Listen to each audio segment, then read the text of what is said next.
महारथी में, वो कन्वर्सेशन आपके लिए इसलिए भी ख़ास है क्योंकि जब मार्केट में हर तरफ शोर हो, लोगों को पता ना हो कि इस वक्त मार्केट का ट्रेंड किधर जाने वाला है और इन्वेस्टिंग करनी ही हो, तो आपको एक क्लियर स्ट्रेटजी चाहिए होती है, आपको एक लॉन्ग टर्म व्यू चाहिए होता है, और वो व्यू आता है उन लोगों के पास से जिन्होंने दशकों तक मार्केट में इन्वेस्ट किया है अपने टाइम को। तो वैसे गेस्ट्स को हम इनवाइट करते हैं इस पर्टिकुलर सेगमेंट में, और आज हमारे साथ जाने माने मार्केट एक्सपर्ट, जाने माने दिग्गज मार्केट के नीरज दीवान जुड़े हुए हैं। नीरज सर, बहुत शुक्रिया जुड़ने के लिए, गुड मॉर्निंग आपको। इस वक्त मार्केट अगर देखें तो तमाम जो चीज़ें थी, जो परेशानियां थी, वो निकल गई हैं। अब चाहे वो ग्लोबल वॉर्स की टेंशन हो, चाहे वो ट्रेड डील की टेंशन हो, ग्रोथ भी हमारी अच्छी है, जीडीपी ग्रोथ का आउटलुक अच्छा है हमारा, तमाम ब्रोकर एजेंसी जो हैं वो उनका हमारे ऊपर भरोसा है। तो ऐसे वक्त में जब सब चीज़ें जो नेगेटिव थी वो निकल गई हैं, इस वक्त मार्केट को लेकर हमारा क्या रुख होना चाहिए? क्या ये छोटी मोटी चीज़ें जो थोड़ी बहुत गिरावट कभी कभी आ जाती है उसको लेकर परेशान होना है, या फिर क्या रुख हमारा रखना चाहिए अगर हम लॉन्ग टर्म इन्वेस्टर हैं इस वक्त? तो या गुड मॉर्निंग। या बिल्कुल लॉन्ग टर्म इन्वेस्टर्स के लिए जो एक थोड़ी इरिटेशन मार्केट में चल रही थी, ट्रेड डील नहीं हो रही थी, और एफ आई कंटिन्यूसली सेलिंग कर रहे थे और रिजल्ट अच्छे नहीं आ रहे थे, तो सबसे मेन इंपॉर्टेंट चीज थी कि रिजल्ट अच्छे नहीं आ रहे थे। अब आप देखें लास्ट कुछ दिनों में रिजल्ट्स भी काफी इंकरेजिंग आ रहे हैं। काफी लार्ज कैप शेयर्स के रिजल्ट अच्छे आए हैं। मेटल स्पेस आप देख लें, पीएसयू बैंकिंग स्पेस देख लें, इंफ्रास्ट्रक्चर में एलएनटी, या आप आपने देखा टाइटन के रिजल्ट देखें तो काफी अच्छे रिजल्ट आए हैं पिछले कुछ एक दो हफ्ते के अंदर। और ये जो इरिटेशन थी ट्रेड डील की, वो भी एक तरह से हमारे हम पीछे रख रहे हैं अपने आप को। वो आगे आगे चलते चलते फाइनलाइजेशन भी उसकी मिड मार्च तक हो जाएगी। और जो एफ आई सेलिंग थी वो भी कहीं थम गई है, थोड़ी बहुत उनकी बाइंग शुरू हो गई है। तो ये एक बड़ा अच्छा सिनेरियो बन रहा है मार्केट के लिए। आई थिंक इन तीनों में से मैं सबसे ज्यादा इंपॉर्टेंस रिजल्ट को दूंगा। Result mid cap small cap में भी हमने देखा काफी कंपनीज में इंप्रूवमेंट देखने को मिल रही है। वो बोल रहे हैं कि worst is over. Third quarter में जो परफॉर्मेंस इंप्रूवमेंट आई है, फोर्थ में वो कंटिन्यू रहनी चाहिए और इम्प्रूवमेंट फर्दर होनी चाहिए। तो ये सब देखते हुए आई थिंक एक लॉन्ग टर्म इन्वेस्टर के लिए इस वक्त एक बॉटम अप अप्रोच आपको देखनी चाहिए कि आपको आइडेंटिफाई करना चाहिए फंडामेंटली कौन से स्ट्रॉन्ग शेयर्स हैं। आपने देखा पिछले एक डेढ़ साल में जो गिरावट आई, क्या स्टॉक किस हद तक गिर सकता है, और वो वैल्यूएशन वाइज अगर कंफर्टेबल है इस वक्त, और वो रिबाउंड भी अच्छा करेगा। अगर वैल्यूएशन कंफर्टेबल है और वो अच्छी कंपनी है, मैनेजमेंट अच्छी है, तो आगे चलते हुए रिटर्न भी अच्छे देगा। तो एक बॉटम अप अप्रोच इस वक्त अपनानी चाहिए इन्वेस्टर्स को। और ये अगर हम तमाम जितने भी बड़े एक्सपर्ट से हम बात करते हैं, उन तमाम एक्सपर्ट्स का अगर कंबाइंड जो एक्सपीरियंस हम रखेंगे, हज़ारों साल का एक्सपीरियंस आ जाएगा, और उस विजडम को भी रखेंगे, तो उससे एक बात ज़रूर निकल कर आएगी कि अगर कन्विक्शन है, वैल्यूएशन अच्छे हैं, कंपनी के मैनेजमेंट को आपको समझते हैं, बिजनेस को समझते हैं, और आपको लगता है कि शेयर जो है वो चलेगा, तो गिरावट आपके लिए खरीदारी का मौका होता है, और ये सबसे बड़ी स्ट्रेटजी सारे एक्सपर्ट सजेस्ट करते हैं। सर, अभी जो हमने एसआईपी इन्फ्लोज देखे, उसमें गोल्ड का इन्फ्लो काफ़ी ज़्यादा बढ़ा है। तो ऐसे वक्त में जब ट्रेडिशनल इन्वेस्टमेंट इस वक्त अच्छा रिटर्न दे रहा है, लोगों को उसकी तरफ अट्रैक्शन भी हो रहा है, वैसे वक्त में जो हमारे इक्विटी इन्वेस्टर्स हैं उनको अपनी एलोकेशन कैसे करनी चाहिए, अपनी इन्वेस्टमेंट का एलोकेशन, अपने पोर्टफोलियो का एलोकेशन कैसे करना चाहिए? ठीक, जो जिस तरह की मोमेंटम हमने देखा गोल्ड और सिल्वर में, स्पेसिफिकली सिल्वर में, तो ये तो लगता ही था कि लास्ट मंथ में काफी लोगों ने उसको चेज किया होगा और इन्वेस्टमेंट करी होगी उसके अंदर। बट लॉन्ग टर्म इन्वेस्टर को एक ध्यान रखना चाहिए दैट हर चीज आपके पोर्टफोलियो की एलोकेशन परसेंटेज आपको डिसाइड करनी है और उस हिसाब से इन्वेस्ट करना है। ये नहीं है कि आपके पास अब 100 रुपए है तो उसमें से आप 50 रुपये आप गोल्ड सिल्वर में डाल दोगे बिकॉज बहुत अच्छी रिटर्न आई है। ये जरूरी नहीं है कि रिटर्न वैसी ही आएगी आगे चलते हैं। बट गोल्ड एंड सिल्वर एक लॉन्ग टर्म एसेट्स हैं जो आपको गोल्ड में स्पेसिफिकली हमने देखा है कि आपको लॉन्ग टर्म में रिटर्न अच्छी मिलती है, तो आपके पोर्टफोलियो का पार्ट होना चाहिए वो। आपको 3 to 5%, मैक्सिमम 6-7% एलोकेशन आप उसमें कर सकते हैं। अगर आप बहुत कंजर्वेटिव लॉन्ग टर्म इन्वेस्टर हैं तो आप 10% तक भी जा सकते हैं। बट आपको उस हिसाब से एलोकेशन करनी चाहिए। आपको किसी को चेज करके अपनी एलोकेशन बहुत बढ़ा के एक्स्ट्रा रिस्क नहीं लेना चाहिए। शॉर्ट टर्म में हो सकता है कि गोल्ड सिल्वर में दोबारा तेजी बन जाए, दोबारा रिटर्न आए। बट अगर आप डिसिप्लिन लॉन्ग टर्म इन्वेस्टर हैं तो आप तभी लॉन्ग टर्म में वेल्थ क्रिएट करेंगे जब आप एक डिसिप्लिन के साथ रहेंगे। तो आई थिंक एलोकेशन करें। ये करेक्शन भी हो गई है, दोबारा इस करेक्शन में एलोकेशन आपने नहीं करी, आप थोड़ी कर सकते हैं, बट उसको आप अपने 5 to 7% की लिमिट के अंदर रखें। बिल्कुल। तो एलोकेशन आप करें और करेक्शन का भी फ़ायदा उठाएं, ये राय आपको है। सर, अगर लॉन्ग टर्म इक्विटी आउटलुक को अगर हम देखें, तो जैसे आपने बात की, आपने कहा कि अर्निंग्स पर मैं सबसे ज़्यादा फोकस करूंगा। इस वक्त जो चीज़ें हो गई ना, वो ये हो गया कि सुबह सुबह लोग उठते हैं और वो देखते हैं कि ग्लोबल मार्केट में क्या हो गया, ट्रंप ने क्या ट्वीट किया, वो ज़्यादा इंपॉर्टेंस लोग देने लगे हैं। तो मैं जो मैक्रो शोर है, मैक्रो नॉइज है, उससे अगर वर्सेस में रखूं अर्निंग्स को, तो कैसे लॉन्ग टर्म इन्वेस्टर्स को इसको देखना चाहिए, उनका नजरिया क्या होना चाहिए, मैक्रो पर कितना उनका फोकस जाना चाहिए और अर्निंग्स पर कितनी ज्यादा फोकस होनी चाहिए इस वक्त के सिनेरियो को मार्केट को देखते हुए? जी, दो चीजें हैं। मैक्रोस को आपको देखना है आइडेंटिफाई करने के लिए कि कौन से सेक्टर्स हैं जहां पे आपको अपॉर्चुनिटी है। मैक्रो न्यूज को देखते हुए अगर उस सेक्टर के अंदर बहुत नेगेटिव, जैसे आप सपोज, मैं कोई बाइंग सेलिंग अभी व्यू नहीं दे रहा हूँ, बट जस्ट फॉर एग्जांपल आप आईटी को देखें। मैक्रो न्यूज आईटी के अगेंस्ट चल रही है, अभी हमको पता नहीं आगे अनसर्टनिटी है, तो अभी हम उसके अंदर ना इन्वेस्ट करें तो बेटर रहता है।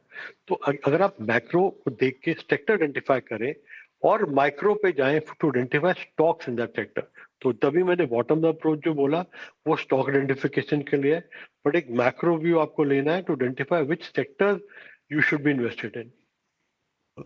और सेक्टर भी मैं आपसे पूछूंगा, निश्चित तौर पे मैं शेयर तो नहीं पूछूंगा, लेकिन सेक्टर्स भी आपसे पूछूंगा कि उन कौन से सेक्टर्स आप बुलिश हैं। लेकिन एक सवाल, जब आपने ये बात की आईटी की, तो आईटी और एक्सपोर्ट रिलेटेड जो शेयर्स हैं ना, उनके ऊपर आपका आउटलुक चाहता हूं, क्योंकि खासकर ऐसे टाइम में जब एआई और ऑटोमेशन जो है वो काफ़ी डिसरप्शन इस डायरेक्शन में लेकर आ रहा है। पहले हमने एंथ्रोपिक की देखी खबर कि एंथ्रोपिक की एआई प्लगइन की वजह से सारे आईटी के टेक के शेयर जो है वो टूट गए, यूएस से लेके इंडिया तक।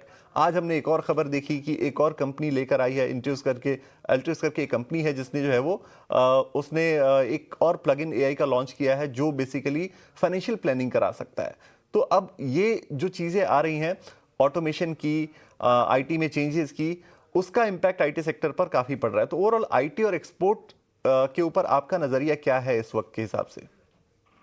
ये फर्स्ट आईटी जो मैंने बोला कि इस वक्त आईटी में काफी डिस्ट्रप्शन आगे हो सकती है और काफी अनसर्टनिटी है। हमने पीछे क्वार्टर के रिजल्ट्स आए, इन्फोसिस के रिजल्ट्स आए, आउटलुक आया, तो थोड़ा पॉजिटिव व्यू लोगों का बनने लगा उस पर, पर फिर एंथ्रोपिक की न्यूज आ गई तो आपने मेजर करेक्शन देखी आईटी स्टॉक में। वो ये सेक्टर अभी वॉलेटाइल रहेगा जब तक पूरी क्लैरिटी नहीं आती। तो I think next 6 months, 1 year और little more also, I think disruption जो है वो होगी सेक्टर के अंदर। तो आई थिंक इस सेक्टर में भी थोड़ा सा आप अवॉइड ही करें तो अच्छा है। कभी आपको बहुत करेक्शन के अंदर डेस्परेट वैल्यूएशन मिल जाती हैं अच्छी कंपनी में, तब आप इन्वेस्ट कर सकते हैं, पर अभी for the time being I think bottom से रिएक्शन भी आ चुका है ऊपर का। इन्फोसिस पहले कितना सस्ता मिल रहा था, वहां से ऊपर ही मिल रहा है 100 200 रुपये, 200 250 रुपये। तो आप आई थिंक आईटी को भी थोड़ा अवॉइड कर सकते हैं। But second, export.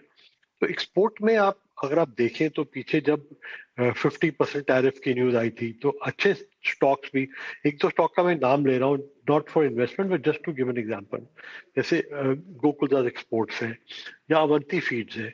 ये अच्छे अपने सेक्टर के बहुत स्ट्रॉन्ग कंपनीज हैं जिनमें भी काफी मेजर करेक्शन आई, पर जहां भी धीरे धीरे ये जब न्यूज फैक्टर इन हो गई तो उसके बाद बाउंस बैक भी अच्छा शार्प आया बिकॉज वो स्ट्रॉन्ग कंपनीज है। तो एक्सपोर्ट में आप स्ट्रॉन्ग कंपनीज को आइडेंटिफाई करें, उसमें इन्वेस्टमेंट करें। आगे चलते हुए जैसे यूएस ट्रेड डील साइन होने जा रही है, हो सकता है जैसे कल एक न्यूज आई बांग्लादेश की, टेक्सटाइल ने रिएक्ट किया, तो ऐसे रिएक्शन तो आएंगे आएंगे। बट अब ईयू, अगर हम ईयू से बिजनेस करेंगे, यूएस से भी बिजनेस करेंगे, तो एक्सपोर्ट के लिए आगे स्ट्रॉन्ग कंपनीज आगे चलते हुए बहुत अपॉर्चुनिटीज है। तो आई थिंक वहां पे आप लॉन्ग टर्म के हिसाब से निवेश करें तो आपको रिटर्न अच्छी मिलेगी, बट आपको चेज नहीं करना है। अब जैसे भवंती फीड्स है, वो स्टॉक नीचे आ गया था, वहां से 400 300 400 रुपए जो वो ऊपर भी आ गया है। तो आपको वैल्यूएशन का ध्यान जरूर देना है और स्ट्रॉन्ग कंपनी होनी चाहिए।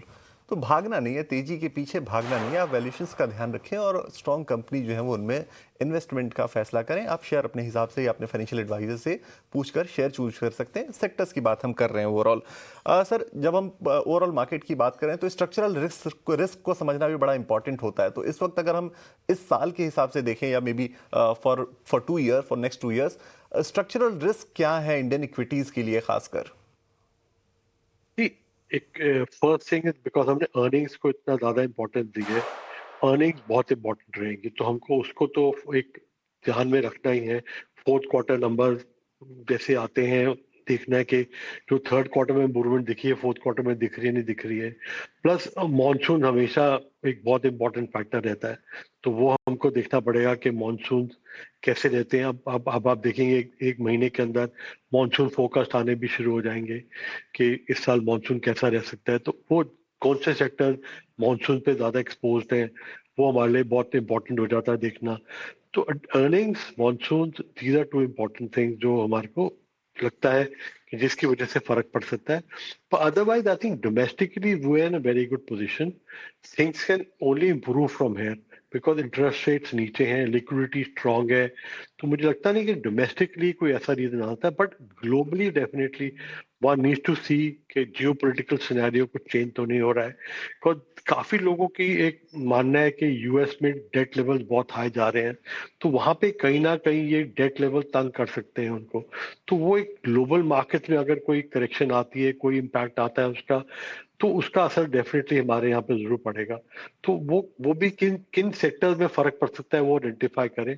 बट ये नहीं है कि आपको डर के बैठ जाना है कि ये होने वाला है तो मैं कुछ नहीं करूंगा। आई थिंक अब आप मार्केट में पार्टिसिपेट करें बिकॉज डोमेस्टिक सिनेरियो अच्छा लग रहा है, और ग्लोबली अभी इमीडिएटली कोई चिंता का विषय नहीं लग रहा है। But one should always keep this in the back of the mind कि ये सिनेरियो आगे चेंज हो सकते हैं। बिल्कुल, तो आपको अर्निंग्स, मॉनसून, इन चीज़ों का, डोमेस्टिक फैक्टर्स का ध्यान रखना है। स्ट्रक्चरल रिस्क के तौर पे आप इन्हें देख सकते हैं। इनमें आपको फ़ायदा भी, इनफैक्ट कि अगर अगर अच्छे अर्निंग्स आ रहे हैं, मॉनसून अच्छा रहा तो आपके लिए पॉजिटिव है। तो इन चीज़ों पर ध्यान रखें। ग्लोबल मार्केट में कोई बड़ी करेक्शन हुई तो फिर उस वक्त देखा जाएगा कि किन सेक्टर्स पे ज़्यादा इंपैक्ट हुआ। सर, आखिरी सवाल आपसे सेक्टर्स को लेकर, क्योंकि हमारे व्यूअर्स ये ज़रूर जानना चाहेंगे कि इस वक्त आप जो है वो कौन से सेक्टर्स पर सबसे ज़्यादा बुलिश हैं, कौन से सेक्टर्स की ग्रोथ आप ज़्यादा देख रहे हैं अगले 1 साल में?